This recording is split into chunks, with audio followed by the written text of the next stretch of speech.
T-Tower.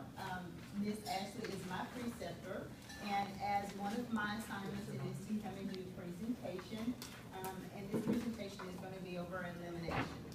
So, as Miss Ashley and I were discussing the topics that you guys will be discussing on this week, covering for your test, she said you guys were going to discuss elimination. I become somewhat excited about that opportunity.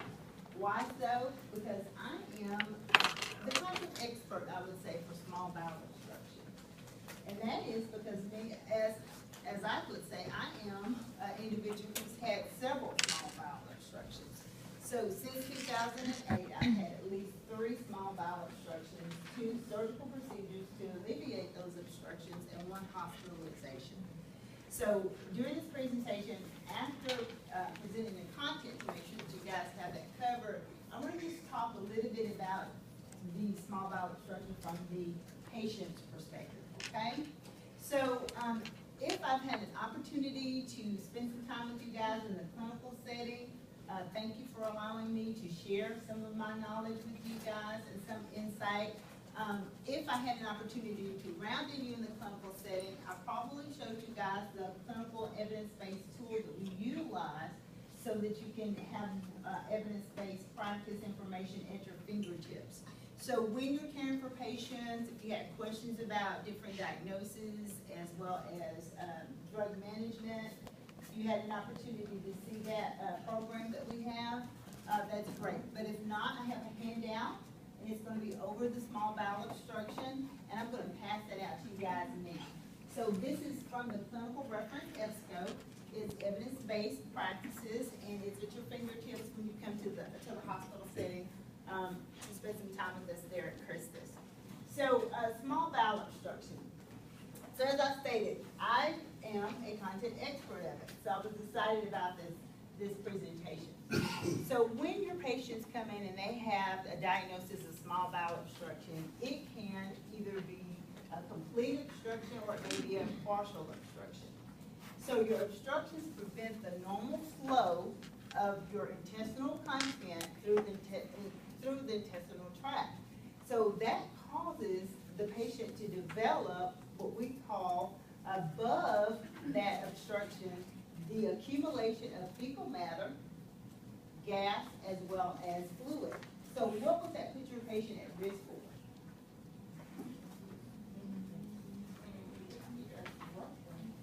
I hear growth.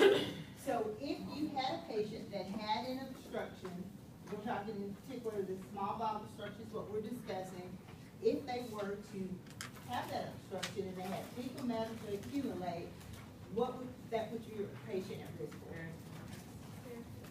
for? Again, everybody. Nice, right?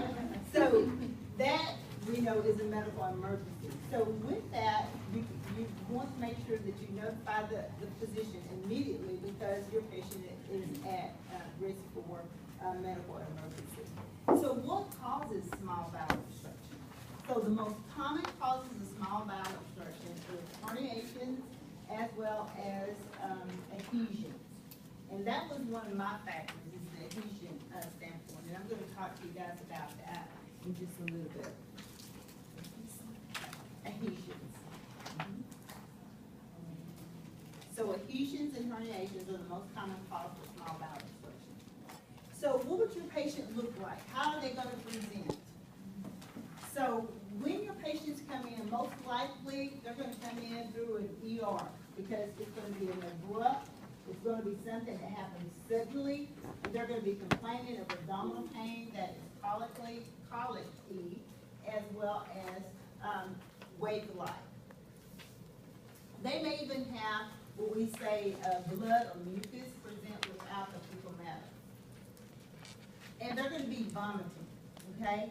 Now, if there is a complete obstruction, they may even vomit what we call fecal matter. Okay? So it'll never be more with your complete. You're also going to see that your patients may even have some dehydration. Well,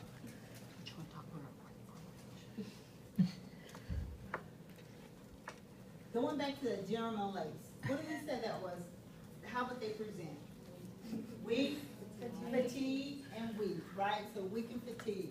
Abdominal distension, that's gonna be one of the triads of small bowel obstruction. Abdominal distension and their complaints, subjective complaints of having abdominal pain that is colicky and wave-like, and it starts suddenly. We talked about volume, they could also have volume depletion because of the vomiting, right? We talked about acid-base imbalances. What are some of the things that we said could occur with the volume depletion? That's right. What if we're having suction? We also said that your patient could be at risk for septic shock. What causes the septic shock? What is causing them to be at risk for the septic shock? The bacteria that could be seeped out into the perineum, right? Okay, so what are some of the diagnostic findings? So what are some of the things that we're gonna find? When they come in, they're gonna look at their basic symptoms. So you're taking their subjective data that they bring to you guys, subjective data, and then we're also gonna use the objective data, which is gonna be the abdominal CT scan. What might you expect that they're gonna find on the CT scan? Okay, so with the blockage, you're gonna see that they have the extra development of gas, right? So you're gonna see shadowing on the CT of the abdominal cavity, right? So the CT scan is gonna be common as a diagnostic. Gas and fluids will show. And then you're also gonna have your basic metabolic panel and your CBC. Why are we looking at the basic metabolic panel? What are we looking for? Electrolyte imbalances. Which electrolyte imbalance are we looking for in particular?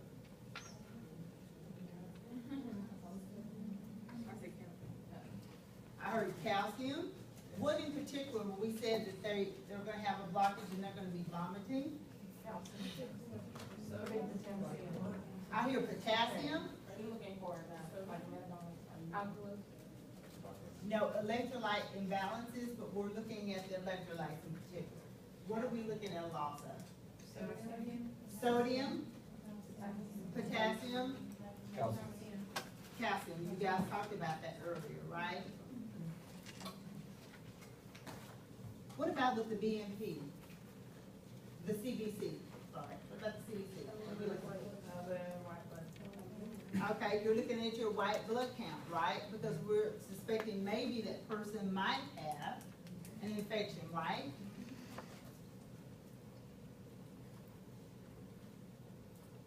Okay, so let's talk about what are your medical management? What are some of the things that we're going to do? So some of the things that are listed here are some of the things that you're going to find. We're going to place that patient NPO. Why do you think it's important for your patient to be NPO? Going back to some of the things that we talked about. So we're going to put that patient on a bowel rest. We're going to let the bowel rest, right? Nothing can pass. You've got a blockage, so you don't want to fester that, cause an additional obstruction, right? Or peritonitis, right? That's the big thing that we're looking at. So what else? Okay, you're going to look at rehydration. So the fluids that they've lost, we're going to replace that, and that can be done through IV fluid maintenance. NG tube. So NG tube being placed down. Why would the NG tube be so important with the person that has obstruction? Okay, so with the NG tube, we're going to remove the gastric content as well as we're also going to remove the gas, right? Because we said that they have a buildup of gas with that obstruction. So it's going to have decompression, is what we're going to do there with the NG tube. So we talked about the obstruction could be complete or it could be partial. With the complete obstruction, we can anticipate that they may need surgery. So we're trying to remove the cause. When we remove the cause, we can remove the obstruction, okay?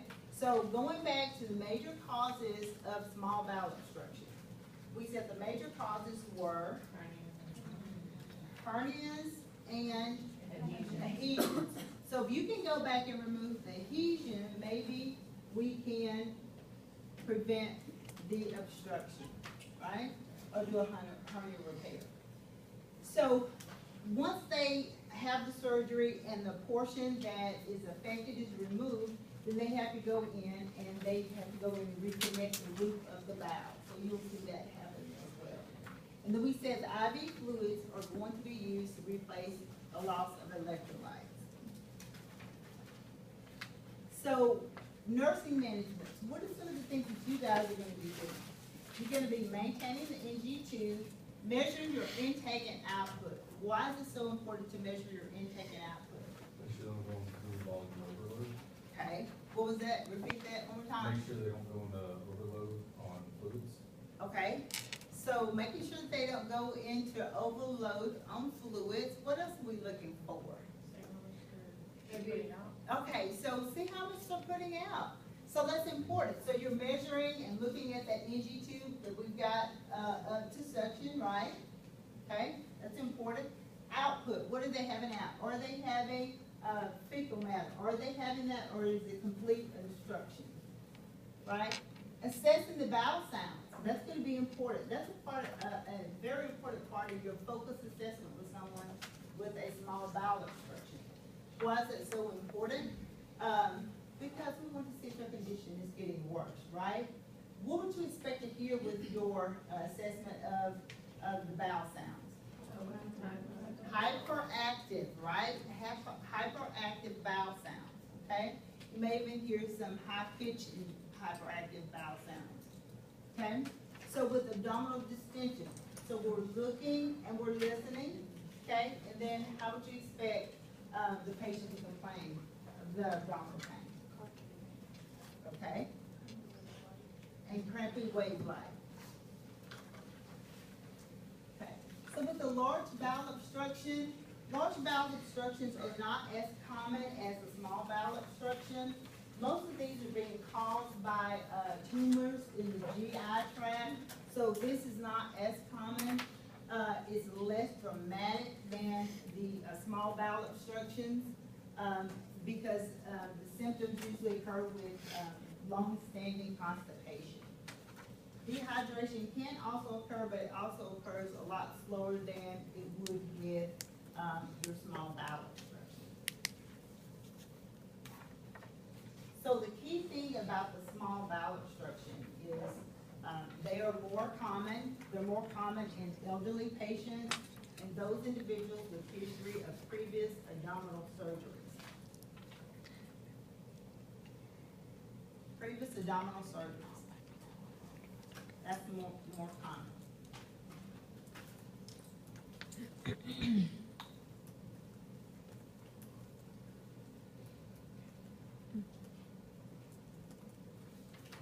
All right. So going back to the small bowel obstruction. So to tell you a little bit about my history when it comes to small bowel obstruction. What I wanted to kind of discuss with you guys as I also bring up what we're going to do next, kind of a review. I think we are, yes, we're going to do a review. So if you go ahead and get your phones out.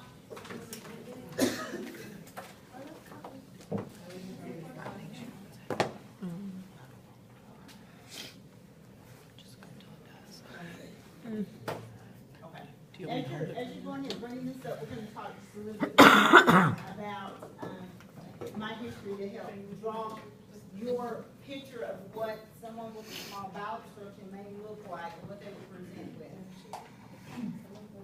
As you guys were looking that up. So with my history, what I wanted to tell you guys is that I have a history of small bowel obstruction.